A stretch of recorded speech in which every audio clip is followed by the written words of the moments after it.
Welcome to this explainer. Today we're doing something really fascinating. We're exploring the architecture of unlearning. We're going to dive deep into a pretty unique intersection. That exact space where modern Western clinical psychiatry meets ancient Eastern contemplative practices. And you might be wondering, why? Well, by looking at these two totally distinct frameworks side by side, we can figure out exactly how to rewrite our own internal source code to create lasting, effortless behavioral change. Think about it. We spend so much of our lives trying to learn new skills, adopt new habits, and just cram more information into our heads. But what if the real secret to growth isn't about adding more to the system? What if, actually, it's about going in, finding the corrupted files, and permanently deleting them? Okay, let's kick this off with a struggle pretty much all of us share. Almost everyone who wrestles with a bad habit, whether that's chronic procrastination, doom scrolling late at night, or just persistent negative self-talk, assumes they just need more willpower. They think, if I just try harder, I can beat this. But relying on willpower is a total trap. It means you're actively fighting against your own underlying subconscious tendencies. Willpower is this incredibly limited, exhausting resource. It's literally like trying to hold a beach ball underwater. You can do it for a little while if you really strain yourself, but eventually your arms get tired, the battery dies, and the habit wins. The beach ball comes violently shooting right back up to the surface.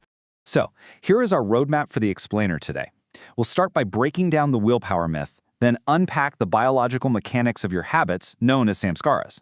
From there, we'll figure out how to enter your mind's edit mode, walk through a highly practical 4-step unlearning protocol, and finally, look at the real-world impact this all has on human flourishing. All right, let's jump right into section 1, the willpower myth. So willpower is only really necessary when you are actively fighting your true nature. It is pure friction. It's like pushing a massive boulder up an incredibly steep hill. Every single step takes immense conscious effort, and the second you lose focus, that boulder rolls right back over you. Our goal here isn't to hit the mental gym and build bigger muscles to fight that friction.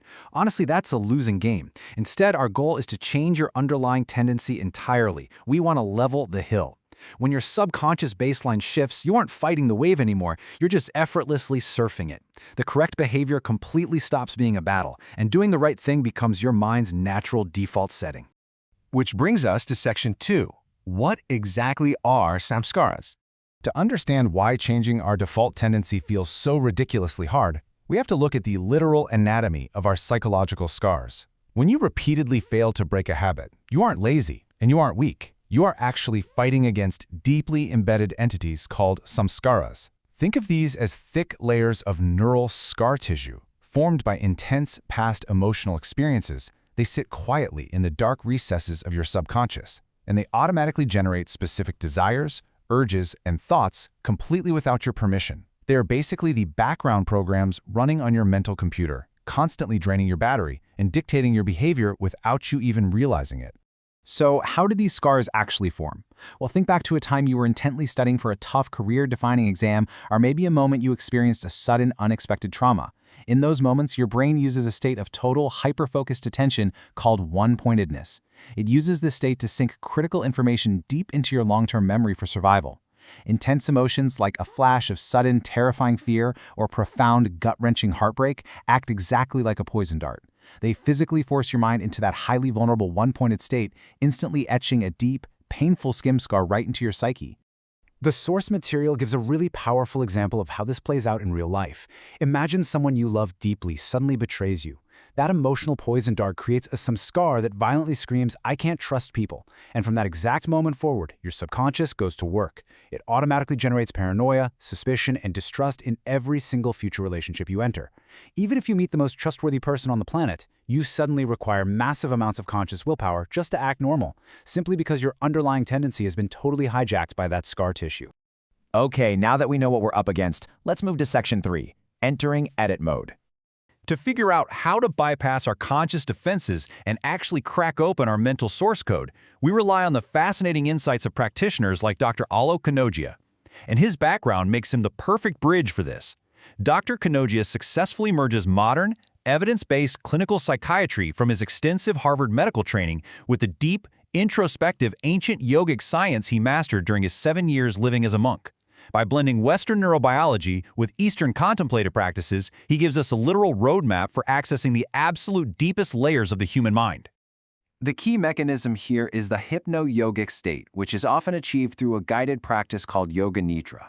Imagine a state of profound, heavy relaxation, where your physical body is completely asleep, but your conscious mind remains vividly alert and passively observing.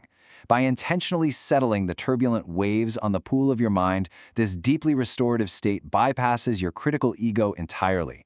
It slips right past the security guards of your brain, and in doing so, it grants us direct, unfiltered access to our subconscious programming, placing us squarely into what we can think of as edit mode.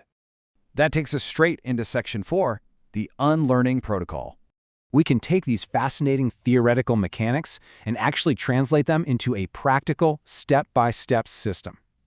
By moving sequentially through awareness, edit mode, sankalpa, and shunya, you can begin the active process of intentionally burning away those old, maladaptive samskaras.